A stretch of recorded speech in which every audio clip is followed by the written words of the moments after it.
What's going on, y'all, man? I want to talk about the comment from Mel Kiper. I don't usually agree with him, but I think he brought up a great point, especially about Quinn Ewers, right?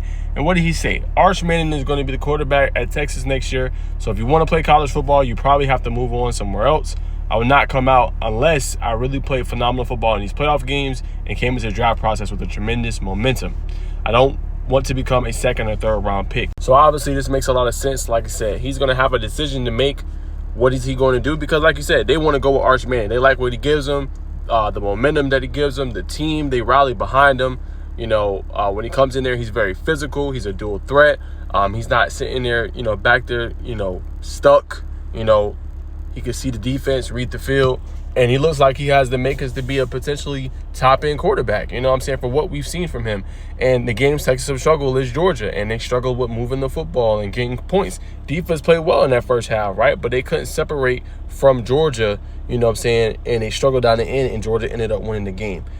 So Quinn Ewers has a big choice to make, right? Am I going to stay in college another year, or will I go and be a potentially second round, third round pick unless I dominate the playoffs? And that's what he's going to have to do. So you're going to have to beat a really good Clemson defense, and and then from there contend with other top end teams, in the next round. You're a 5 seed, so you're likely going to play a lower seed potentially, at the top, whether that's going to be Boise State, Arizona State. You're going to probably play one of those potentially.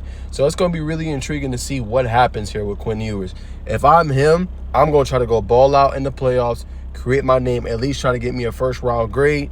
Potentially, I know Ken Ward, I know Shedeur Sanders are going to be guys that go early. But why I can't be better and end up higher than Carson Beck, right? I should be, in my eyes, now obviously for him, he's probably thinking, let me be the number 1 overall pick above those guys. But if I'm thinking logically, I'm like, okay, let me be the number 3 quarterback off this board, right? That's what I want to do in this draft. And I think easily three first-round quarterbacks can go.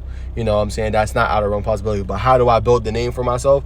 It starts with the playoffs having big-time performances because, as you can see, the writing is on the wall, well, what Texas potentially wants to do and what direction they want to head into. So it's a tough reality. Welcome to it. And like I said, college football is still one of our favorite sports, but it is a business now. So you're making business-type decisions. I told y'all, it is like a baby NFL.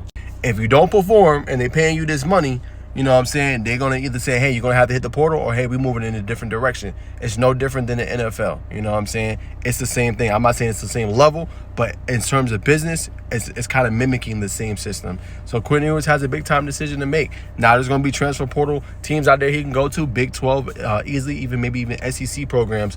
But what sucks for him is that this window is going to close, right? So he got to really think about, okay, what am I going to do? Because by the time the season is over for Texas, the portal going to be closed for that December window. Then he got to wait until the spring window opens in April to decide what he's going to do. And let's remember now, obviously that's the spring portal, correct? The draft is also, coming up around that period as well in that April-May range. So he has to make a real decision of what I'm going to do. Am I going to prepare for this draft? Or, am I going to go ahead and go in the portal and find a team? As I said, so he's kind of at an odds end, It's going to be a really difficult decision for him to decide what to do, and he's not going to have that time frame in order to decide a decision so quickly because he's in the playoffs. So you can't say right now, hey, I'm a starting quarterback for Texas, I'm going to hit the portal, unless they get a first-round exit. That's the only really way you can do it and use that last little bit of the portal that is left, that last little week. So it's some tough decisions that's going to have to be made. If I was him, you could still make some good money, try to drive up your draft stock. The next class probably won't be as good as this class at the quarterback spot, but also at the same time, you could go to the NFL and learn from under a veteran for the next few years and be ready when your opportunity is going to come. Because regardless in the NFL, there's always going to be an opportunity out there for you, especially if you play good in college.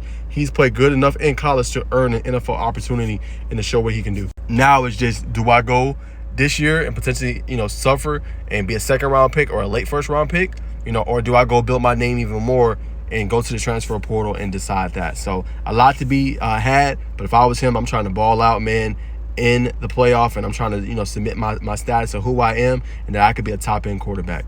So that's what Quinn Ewers got in front of him. We're going to see. They play Clemson this weekend at 4. I'm going to miss a good chunk of the game, but it should be fun and exciting to watch.